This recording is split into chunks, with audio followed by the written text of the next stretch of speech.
Talk about how we would retool Detroit when nobody wanted cars anymore. But the real changes are harder. I think we downplay the fact that the psychedelic experience isn't necessarily for everybody, and that people intuitively can be trusted. We did say this in Politics of Consciousness. We said people must control their own consciousness, and all we have a right to do is educate people as to what the issues are and where you can go and what to be careful of and what to be aware of. And I think that we were somewhat insensitive to the issues of the people that weren't really ready to handle this. My personal era, in view of the fear people have of their children, for their children, and other children, was in giving psychedelics to undergraduates. That started a chain, and I did that for many reasons. Sexual was not excluded. Now,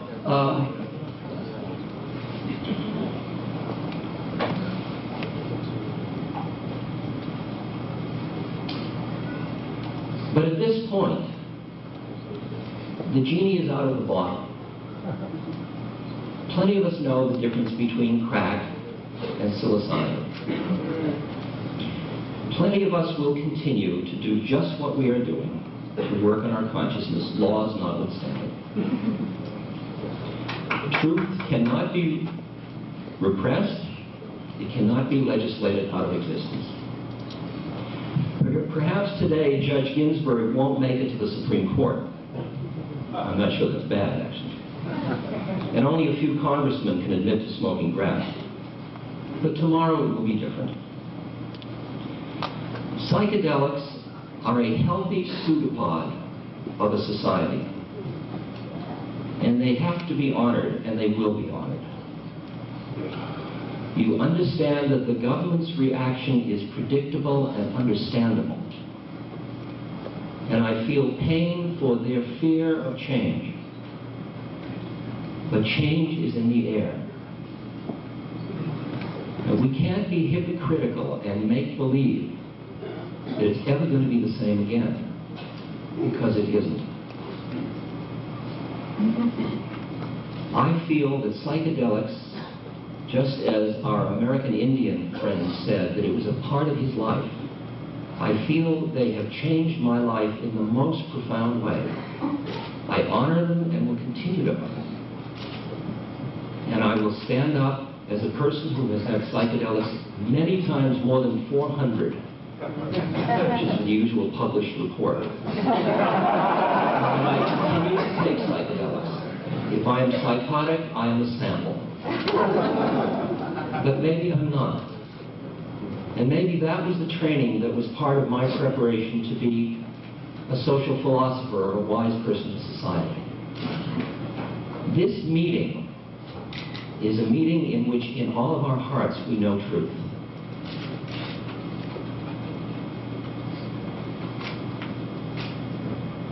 How it will manifest outward depends on our commitment to our own truth.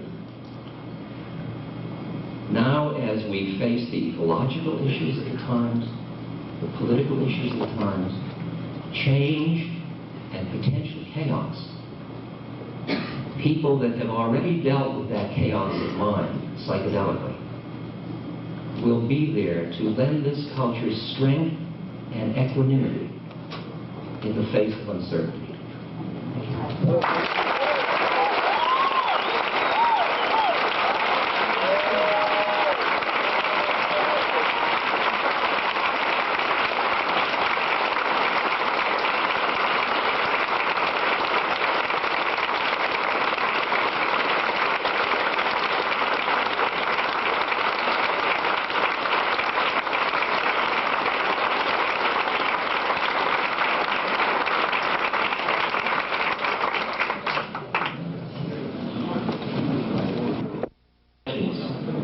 So what I've asked each of the speakers to do tonight is to present, in brief, a vision of where they would like us to be in the year 2000.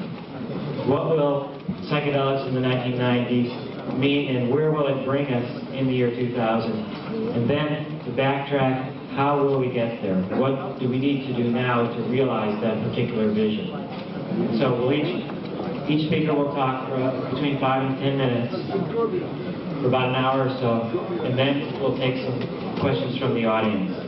And the main thing now is to just compare our different strategies, compare our different visions, and see if there are any common themes, how we might go about. Because I do think that we have a significant opportunity here, both with what we heard about the neurotoxicity of MDMA, and that those issues might indeed be resolved, if not with MDMA, with other drugs, with the research that's happening in Europe. I think that we can really make progress if we can clearly think where we want to be and how we want to get there. So to start out, I'll introduce the speakers very briefly for those of you who weren't here this morning, this afternoon. Timothy Leary, who's I'm sure known to all of you and needs no introduction. Mark Wyman, who's a professor of criminal justice and drug policy at the Kennedy School of Government at Harvard. Mark, may not look like Professor McKenna, but I can assure you.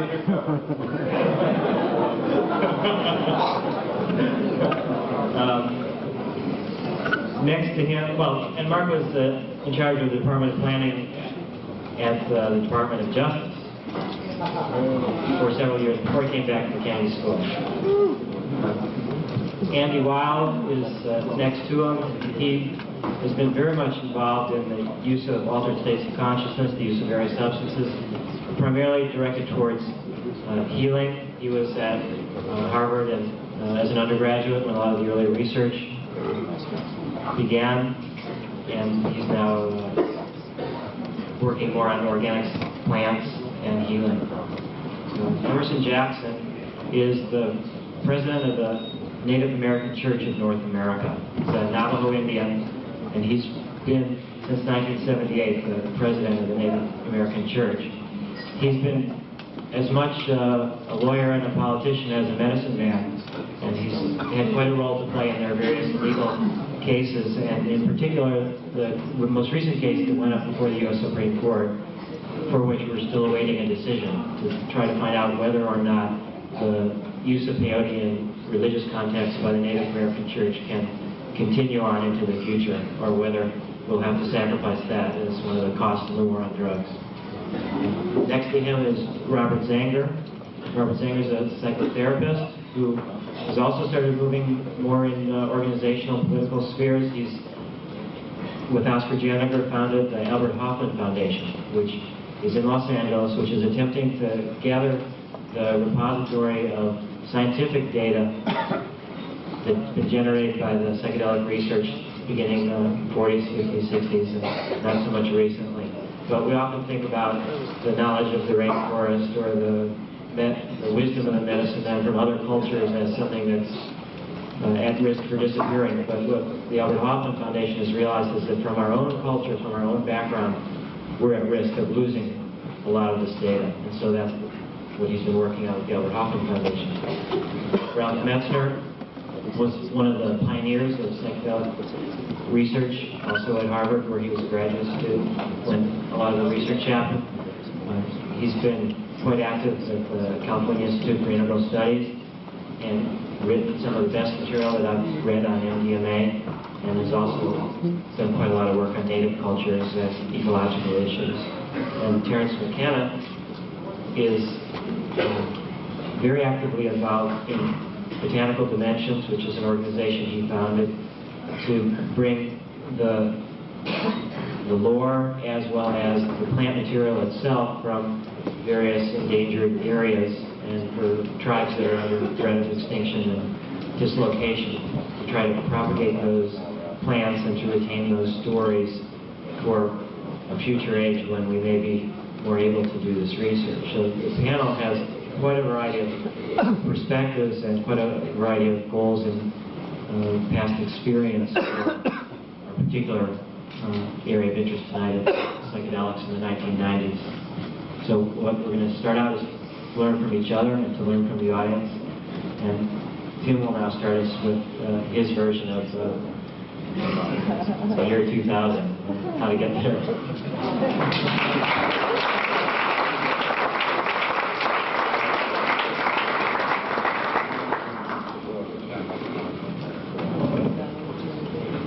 Well, the first thing that is on my mind is to express, I think, almost everyone in this room feels what an extraordinary day this has been.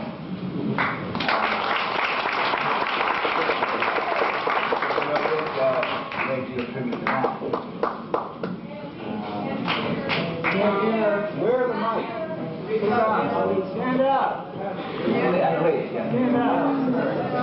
Yes, that long talk with Annalise about the fact that there are no women on this panel. Am I doing all right here?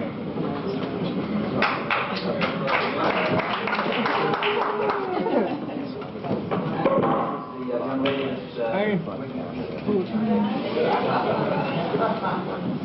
Okay. Then I didn't have to talk with her about why there are no women on the panel. Well, why aren't there any women on the panel?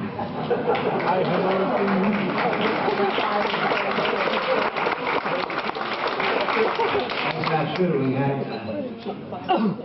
We had one of the most wonderful women that I've known in 70,000 years on this planet. And I hereby propose the annual Oscar of Psychedelia to the best actress and the best actor, and I nominate Laura Hussey.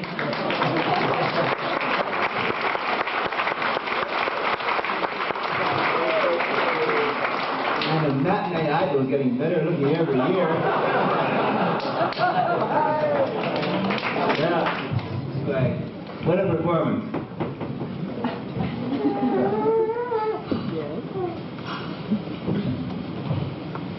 I predict that the next 10 years are going to be the most explosive 10 years of world history.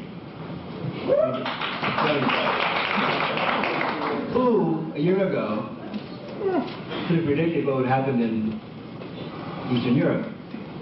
Well, President Governor, we knew, didn't we?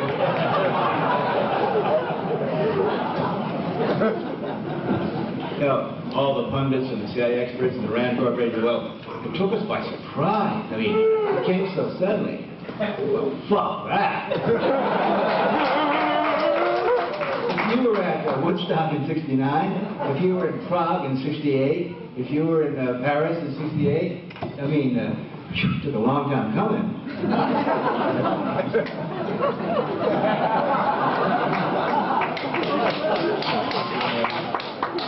That's one of the things I'd like to say. And the nice thing about it is we're all going to say different things, different perceptions, different visions, because that's the name of the game.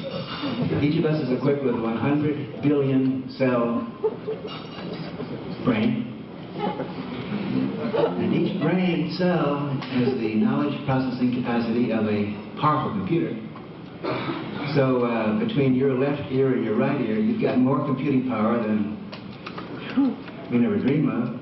They tell us that there are more connections going on in your brain than there are atoms in the universe. I mean, we're getting, I don't sound like Carl Sagan here.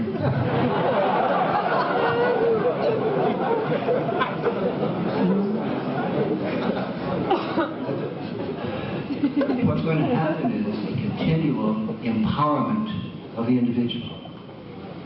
An empowerment of the individual. And that's why some of you are going to be concerned with committees and organizations and licenses and bureaucrats and that's good. I mean, go for it.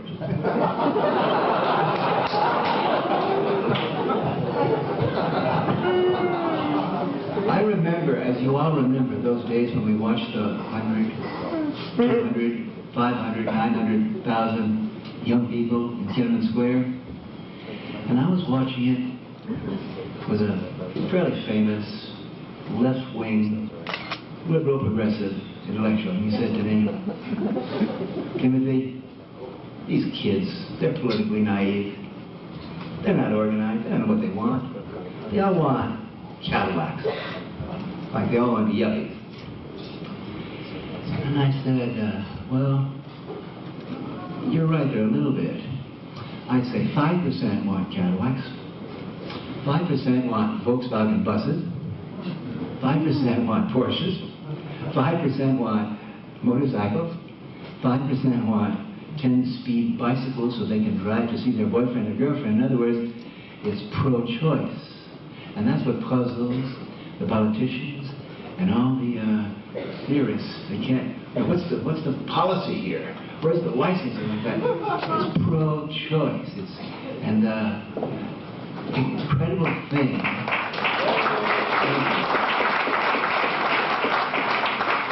the astonishing thing about freedom, and I think I can say this for all of us with modesty, prove me wrong. Can you tell me a group of 1,000 people in world history that brought about more changes in the direction of freedom than those of us represented in this room, plus the Lenins and the Libby's and so forth? I mean, what we did for human individual freedom. But the paradoxical thing about freedom is, and I sympathize with poor Gorbachev. How about a round of applause for Gorbachev? Huh?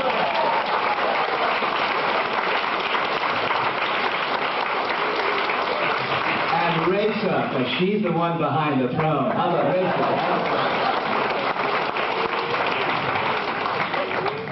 I don't know if you know the story, but it's about the future.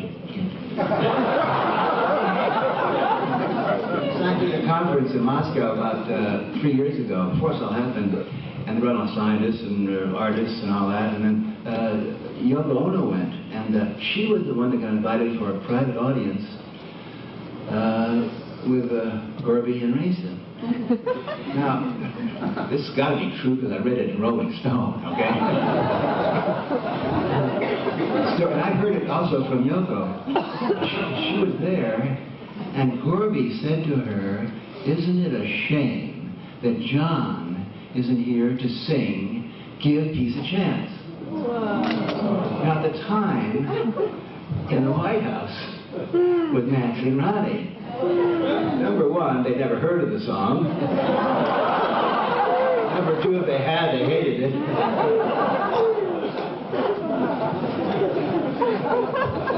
The point I'm making is that what we did here in a very disorganized way was heard around the world. I could go on telling you stories to prove the fact that they listened to what they watched what we were doing here. Now, one of the big lessons that I've learned over the last few years, and particularly in the last few months, is the most tricky, complicated, difficult thing to deal with is personal freedom. We're so accustomed to being told what to do and lining up to get licenses and all that, that like in Bulgaria, they said you're free. What does that mean? I mean, it's 400 years under the Turks, it's 40 years under like that. I mean, the real interesting, tough work starts when you're free. The easiest thing to do is just drop out, and not drop out, drop in and follow like that. And the interesting thing about it is that Gorby learned to his dismay that when you free people, they fucking go in all different directions. You're not going to necessarily like a lot of them. When you free them, a lot of them just want to come east, and a lot of them want Cadillac. Some of them, like the Armenians, just want to kill the Ashkenazis. They've been waiting for 500 years to kick their neighbor's ass.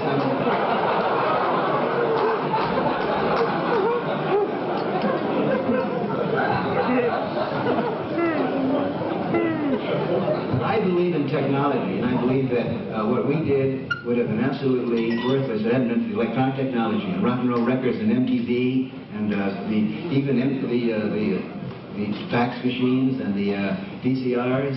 In some of those dictatorships in Southeast Asia, they banned the television, they banned radio, they banned movies, but every village had a VCR. And what were they watching?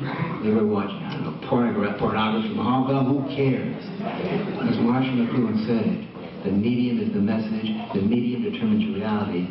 And I see psychedelic drugs as technologies. They're simply different ways to boot up, activate the brain.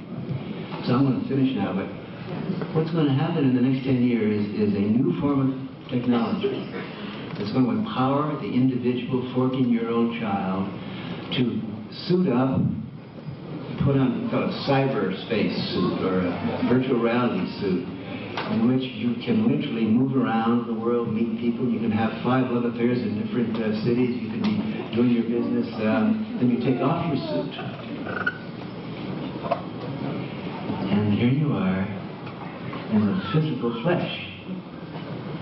In other words, all the work in the future will be done by robots or by virtual reality like that. When you take off your cyber suit, you can use the body for what it's supposed to be used for, as an instrument of sacred communication and aesthetic expression and graceful athletics. In other words, to use the body, even transport your body to do work, is you're a robot. We mean this, you're a surf or you're a robot. In the future, we'll use our bodies only for sacramental exchanges or to use your body to do work in the future when you can suit up and move around like that would be like using your tongue to clean the floor or your penis to knock a nail in. Do not think that when we talk about electronic realities that we're depreciating the body. We are freeing the body for what it's supposed to be used for. So what I'm saying is, watch for this technology. And you may think I'm joking or that I'm smoking funny drugs. But last Christmas, 700,000 Nintendo Power Gloves were sold. And kids put them on, and for the first time in human history, human beings, individuals, could put your hand through the screen of the tube that we've all been watching 7 hours a day with our nose pressed against it, watching Dan Rather's realities, or Roger Ailes and Lee Atwater and the Republican Party, great fabricators, their reality. Last Christmas, 700,000 kids could put their hand through and fight. That's all right. McLuhan said it. The medium is the message, and if the kids can do that and play ninja games through the screen, we're going to learn how to do it any way you want. I must tell you one thing and then I'll stop. What about we are now in the position that the hunter-gatherers were in before there was any kind of artificial tools or habitation. And we're sitting here and saying, hey, I just ate this vegetable. And I could see ahead, you know, the fact we can chip a stone here, that means that pretty soon we can cut down trees, and we're going to be living in houses with wood. We're going to be in rooms where you can't see a tree or you can't see a bush. Oh, no. Yeah, we're in that same position now. The future is going to be creating electronic realities. You know, think about in which we will spend 5 or 6 hours of our time during the day. Now that frightens you. Remember this horrible, horrible fact, which Tom mentions, by the way, in his new book, Vineland. How many of you read Vineland? Right. Wow. Yeah. The average American watches television 7 hours a day. That means the average American in the most enlightened and rich country in world history lies like a slugoid amoeboid with their optical suckers sucking junk food passively. So instead of doing passively, we're going to empower with our technology. And I wish Jared Lanier were here. I wish Eric Gullickson were here. I wish Ted Nelson were here. Who else? Autodesk, Eric Lyon. I wish they were here. Brendan Laurel. There's a group of people working on this. And what about don't worry. Robert Heinlein? Don't you wish he were alive and here? Robert Heinlein, he says. Robert Heinlein. He was an Air Force admiral. William Gibson. How about William Gibson? How can we have a meeting without William Gibson? And anyway, a lot's going to happen. Main thing, stay sane and look for the new technology, and I love you.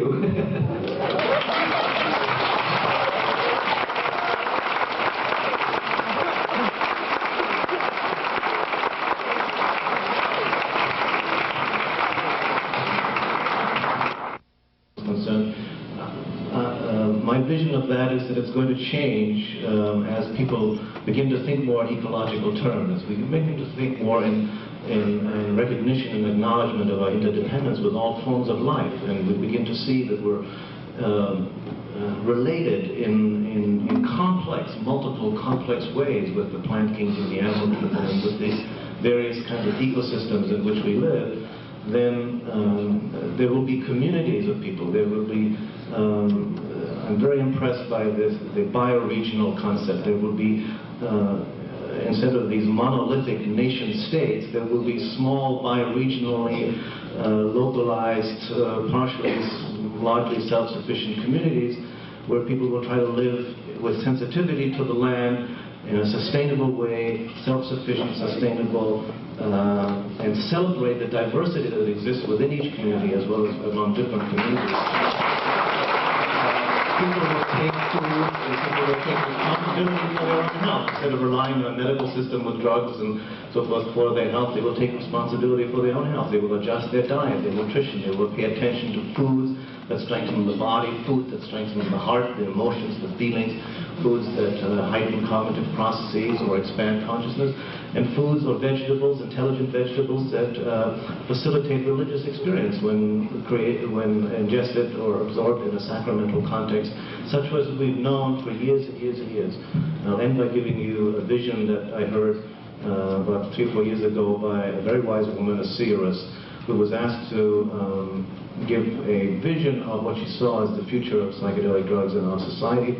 And she said that what she saw was that these kinds of plants, she always referred to plants, have been used since the most ancient times all over the world by people to be able to communicate with spirit, to be closer to spirit and live in a closeness to spirit and nature. And as that has not happened, as they've come away from that and tried to use these plants for other things or in a reckless way, then the plants, the intelligence of the plant itself has withdrawn. That means they become inaccessible. That means, for example, they've become forgotten, like the mushrooms. The sacred mushroom was completely forgotten for 400 years until Watson and Maria Sabina rediscovered it. The mysteries of Eleusis were completely forgotten. What was the really inherent, the sacred potion that was involved in it was forgotten until Hoffman rediscovered it. And another way that these things become inaccessible is by being made illegal. So if there are people, and I don't know that there'll be ever a large majority of people who will want to use these kinds of plants to expand their consciousness, but those that do will find their way to them and take responsibility for their own health and their own way of life and their own consciousness, and try to live lives that are sane and decent and acknowledge and respect the integrity of all other life forms on this earth.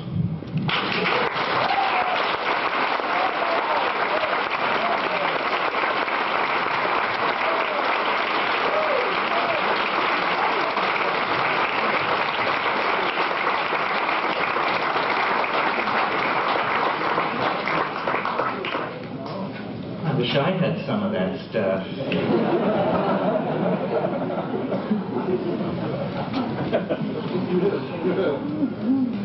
Well, I was surprised to hear McLuhan invoked so many times today, and I will do it again. McLuhan had an idea of what he called the global village, and the global village is coming to be. This is what the crisis that is being presented to us as a crisis in communism is. It isn't a crisis for communism. Communism is going first. But what it is the death knell for centralized structure, for centralized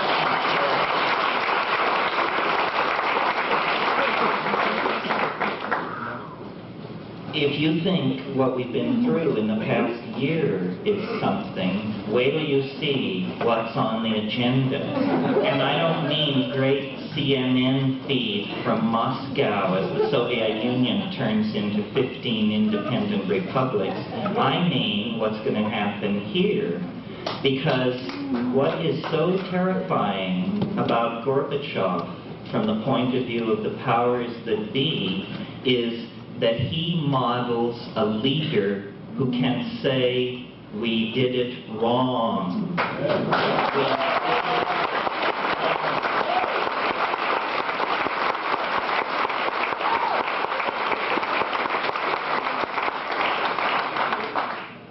Baker was on one of the talk shows after one of these we did it wrong statements by Gorbachev, and they said to him, well, under what circumstances would an official of the United States government admit a mistake? And he said, well, you don't understand. You see, we have a collective decision-making apparatus, and hence, we don't make mistakes. You see? So I think that, to return to McLuhan for a moment, what's happening is, as Yeats said in his poem, the center does not hold. Mere anarchy is loosed upon the world, but as fans of chaos, we should know that this mere anarchy is the incarnation of our goddess Discordia, who is going to pull down the hunky structure that is oppressing everybody. What I see happening, and it was touched upon by others here, is this intensification of local identification, bioregionalism, awareness of your immediate place, and then no hierarchical structure or identification until you reach the planetary level. I live in Sonoma County, and I am a citizen of Earth. I recognize no intermediate structures except when I have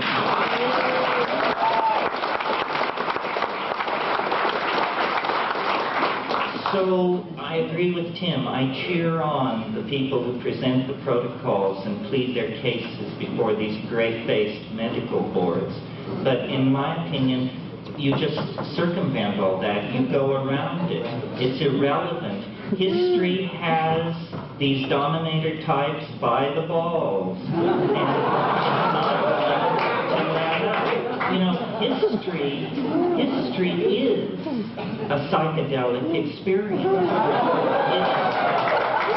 It's the collective unfolding of the dream of our species in space and time. And we are at the apex. This is the peak. This is the second hour of the trip. We're going over the top.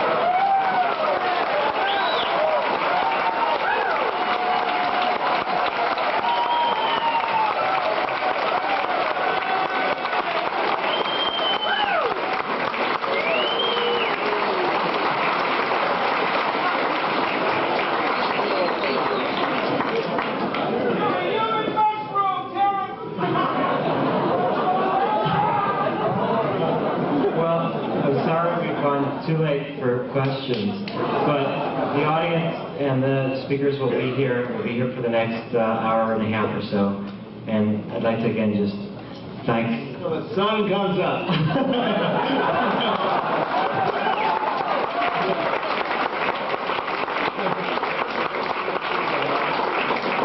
I'd like to express my appreciation to Elise for helping me coordinate all this.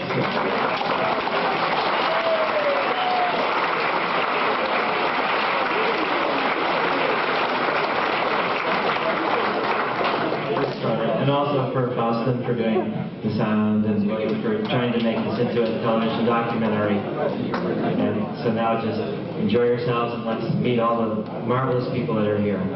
Thank you so much.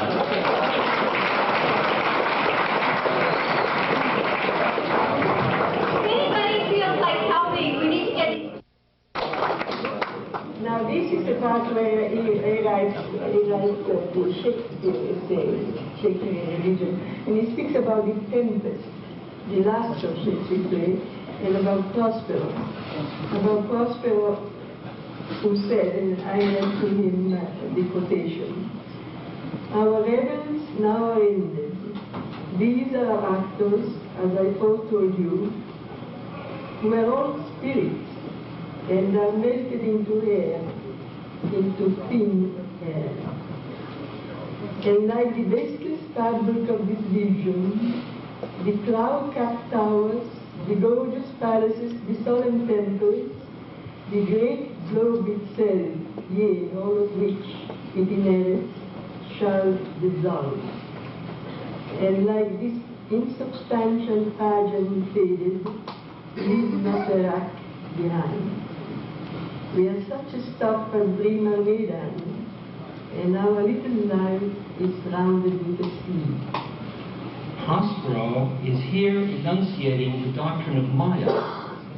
The world is an illusion, but an illusion which we must take seriously, because it is real as far as it goes. In those aspects of the reality which we're capable of comprehending, our business is to wake up. Our business is to wake up. I really needed that in that moment. Because here I was near my dying husband, and he was speaking all the time about death. And I was wondering, does he want to tell me something? What should I understand? And then suddenly when he said our business is to wake up, I woke up and I understood that he was doing his work. And I just had to stay out and just do my job. Our business is to wake up. We have to find ways in which to detect the whole of reality in the one illusory part which our self-centered consciousness permits us to see. We must not live thoughtlessly, taking our illusion for the complete reality. But at the same time, we must not live too thoughtfully, in the sense of trying to escape from the dream state. We must be continually on our watch for ways in which we may enlarge our consciousness. I wonder if all knew then the confusion that this would come from this drug enlarging of the consciousness. I think that it wasn't at that moment. We must not attempt to live outside the world which is given us, but we must somehow learn how to transform it and transfigure it. Too much wisdom is as bad as too little wisdom, and there must be no magic tricks. We must learn to come to reality without the enchanter's wand and his book of the words. One must find a way of being in this world while not being of it. A way of living in time without being completely swallowed up by time. Hotspur, as he is dying, sums up the human predicament with a few memorable words. But thought's the slave of life, and life time's fool, and time that takes survey of all the world must have a stop.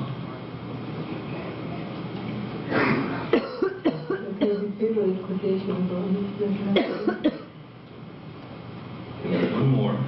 We have one more, which is different. This was something that happened about 1 year before he died. He took some psilocybin, a very small,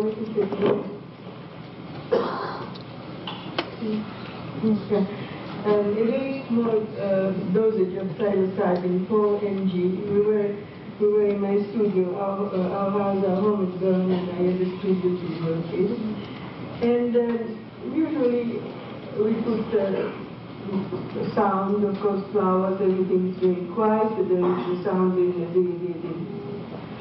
bath, there was the musical offering, I think. And after he took this, usually there was a period of quietness, just tranquility, listening, seeing what's going to happen. Well, this time something completely different happened. To begin with, August said, please turn off the music, the record store. And then he began to pace up and down in a very worried way. And I was trying to hear what he was saying, and he said the word limbo, and he said the word confusion. And it was very, very strange and different. Went on for about 20 minutes. And then suddenly he sat down near the tape recorder and He said everything is fine now. And the first word, the stipple cosa was on, the first word on paper. You see, I was thinking of one of your titles. This is one of the ways of trying to make ice cubes out of running water, isn't it? To fix something and try to keep it, of course, it's always wrong. I thought he was speaking about the recorder, so I said, well, let's stop the recorder. No, I don't mean that. I mean, the pure light is the greatest ice cube of all. The ultimate ice cube. I was then writing my recipes for living and loving, and one of them was called Don't Try to Make Ice Cube Out of a Flowing River. Is the idea of not trying to stop life, which is flowing and changing all the time. And that recipe gave me some trouble writing, and so it was a current phrase with us. The pure light. This is the greatest ice cube of all. It's the ultimate ice cube. You thought you were going to have that today? Well, now I can if I want to, but I mean, it's very good to realize that it is just so to say, the mirror image of this other thing. It's just this total distraction. I mean, if you can immobilize the total distraction long enough, then it becomes a pure one-pointed distraction, pure light. But if you can't immobilize it, well, what do you mean? You can immobilize it, but it isn't the real thing. You can remain for eternity in this thing at the exclusion of love and work. Well, but I thought that thing was love and work. Exactly. I mean, this is why it is wrong, as I was saying. This illustrates that you mustn't make ice cubes out of a flowing river. You may succeed in making ice cubes. This is the greatest ice cube in the world, but you can probably go on for, you can't go on forever, but for enormous eons, for what appears to be eternity being in the light. It completely denies the facts.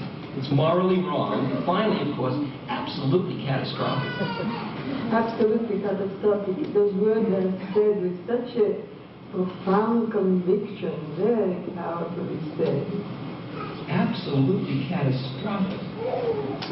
I don't know how you got all these things, darling. What comes into this hard skull of yours? How do all these extraordinary ideas come in? Well, at least this one of the ice cube I remember very well. I was giving LSD to this friend, and I had this feeling, I just practically was seeing a torrent of water, you know, a river, and he was trying to make such a logic out of it, so that he would show that all those people lied. Of course they lie. And I had the impression that he was rationalizing water, and even trying to freeze a piece of this flowing river and make ice cube out of it. But you have so many ideas. Obviously, this terribly hard skull has a hole in it somewhere. It's certainly very remarkable. Well, I don't remember if I told you that phrase that is running in my mind these days. I am 1,000 people. No, you didn't tell me. But that also doesn't make anything very easy, you know, to be 1,000 people. No, obviously. And when there is no anchorage anywhere, when to come back to after death, I mean, there will be no anchorage. Oh, I see. I see. So when there will be 1,000 people rushing in different directions, I mean, anyhow, your hair smells the same as acacias. Your head is very solid. Because the point is, when there isn't anything like this... Oh, you mean a tangible body, yes? When there is something to hold on. There are 1,000 different people going in 1,000 different directions, and this is what you have a hint of now, and this, of course, is what is so terrible. But I think that I know that there will always be, and I mean this is the extraordinary experience, at least there is somebody there who knows there are 1,000 other people going in different directions. That there is a fundamental sanity of the world which is always there in spite of the 1,000 people going in 1,000 different directions. And while we are in space and time, surrounded by gravity, we are controlled to a considerable extent. But to have an insight into what it is when there isn't any control except this fundamental knowledge, I mean, this is where the bardos are right. Yes, I was referring to the Tibetan Buddhist Zen that he had used to take his wife when she died. Bardo is right. You see, you have to be aware of this thing and hang on to it for dear life. Otherwise, you're just completely in a whirlwind. Yes, but how many people know these stuff? Exactly. That is why they say we really ought to start preparing for this. And I must say, I think it's terribly important that through this knowledge that we get through these mushrooms, or whatever it is, you understand a little bit about what it's all about.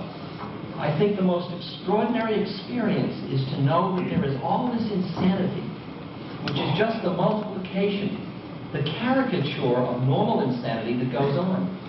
But that there is a fundamental sanity, which one can remain with and be aware of. This, of course, is the whole doctrine of the Bardo, helping people to be aware of the fundamental sanity, which is there in spite of all the terrifying things, and also not really terrifying, but sometimes ecstatic, wonderful things. You mustn't go to heaven, as they continually say. You mustn't go to heaven?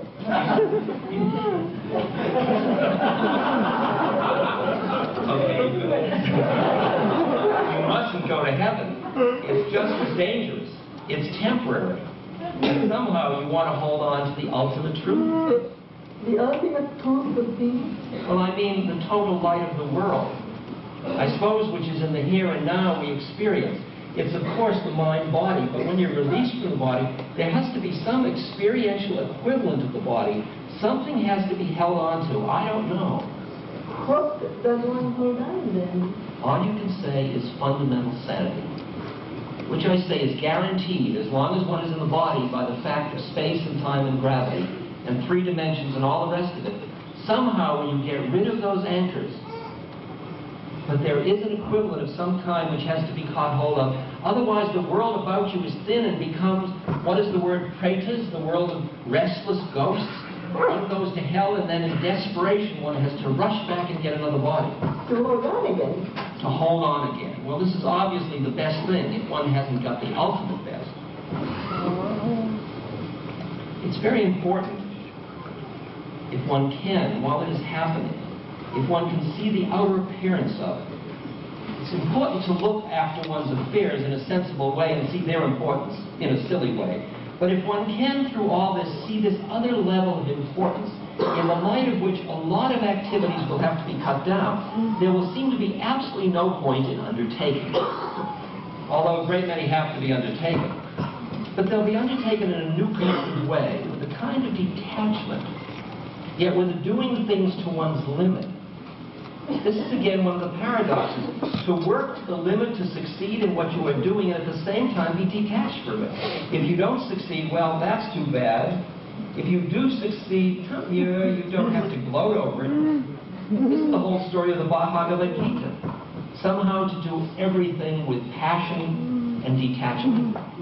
Passion and detachment. 900 years ago, with what passion I had longed for detachment. As a musician, I wanted to be able to play with all the passion that naturally music wakes, and yet I have that detachment that brings about a respect for the composer's ideas.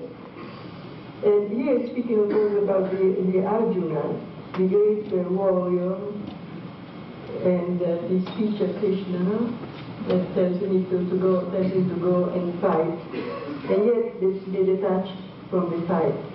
One can see what it is. He's not involved, even though he's involved up to the limit. What part of him is not involved? It's no good trying to make an analysis because as usual, it's a paradox and a mystery. Yes, but even if one begins to understand that that's the main problem. My nose is running.